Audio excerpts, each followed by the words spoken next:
Welcome back to the Hefty Odor Block 200, where we have had a hefty change in the point standings.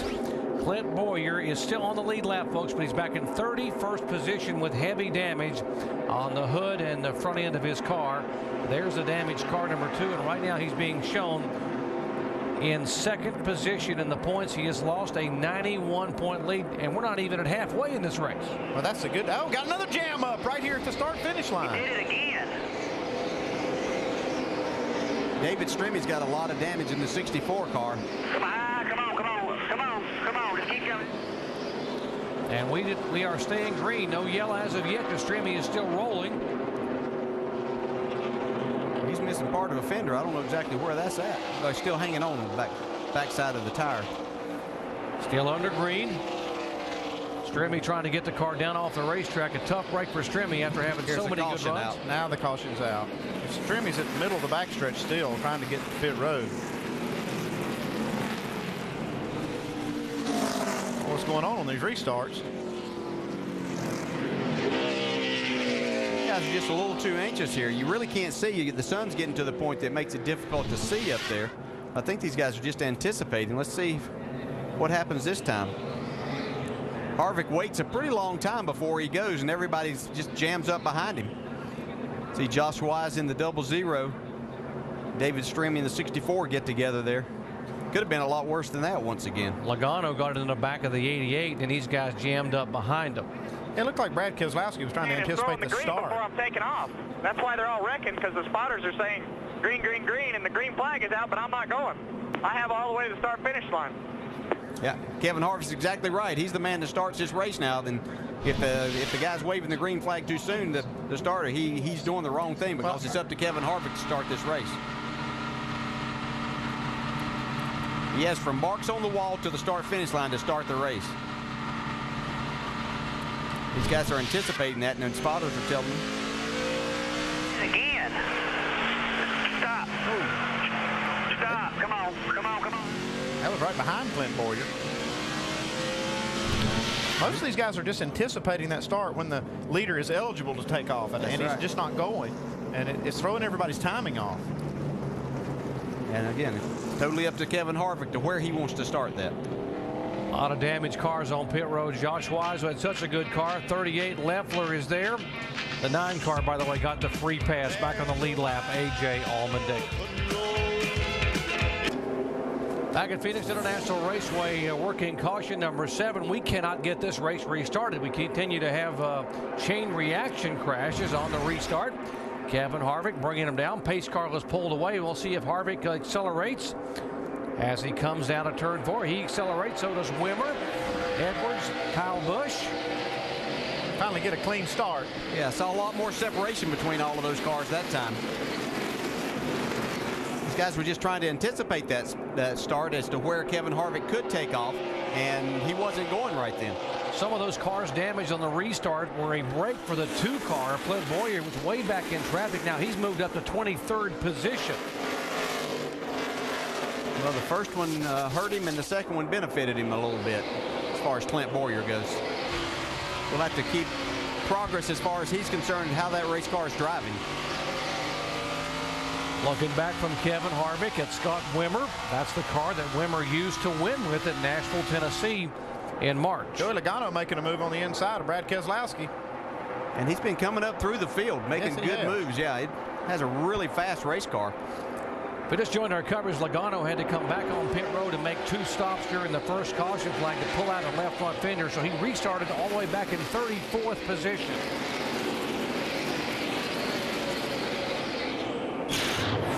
See him get another run on Brad Keselowski there out of turn 2. He was able to do this last time, but wasn't able to make it stick good enough in 3 to make the pass. Looks like he has him this time. Back up front, Kevin Harvick has now led the 22 consecutive laps. Let's listen to his radio. You got to tell him that the flagman, go tell the 32, the flagman's throwing the green before I go. Same thing he was doing at Charlotte when he was leading.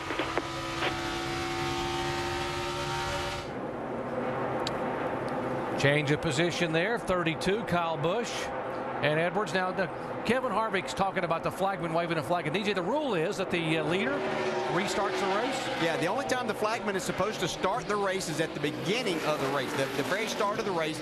After that, it's up to the leader of the race to start.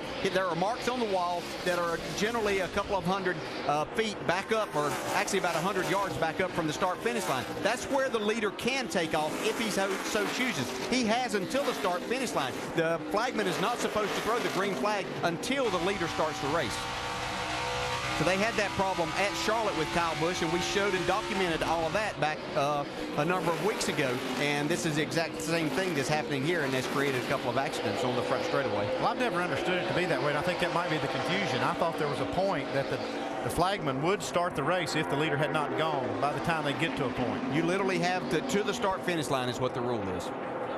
Here's the 2-car, Clint Bowyer. Now, he is moving up in a hurry with a damaged car all the way up to 17th position.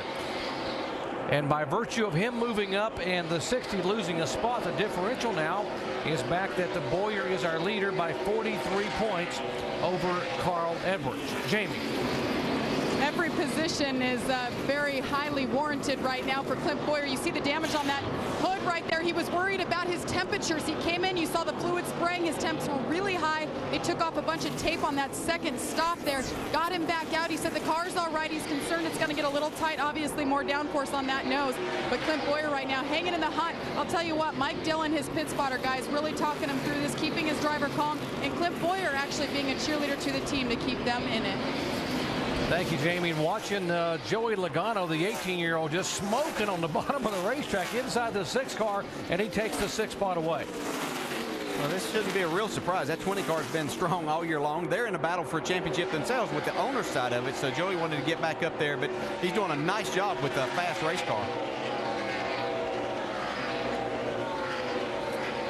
That's got him up to 6th spot there now. Another car on the move was that 18 car. He had to go all the way to the back. He's still making up spots. He passes Kenny Wallace.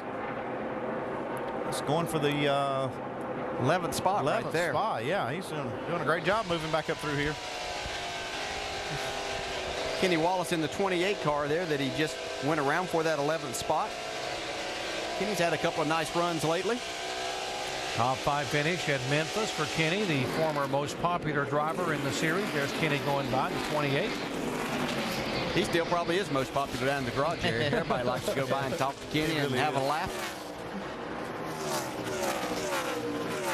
Let's update the David Stremme situation, Mike.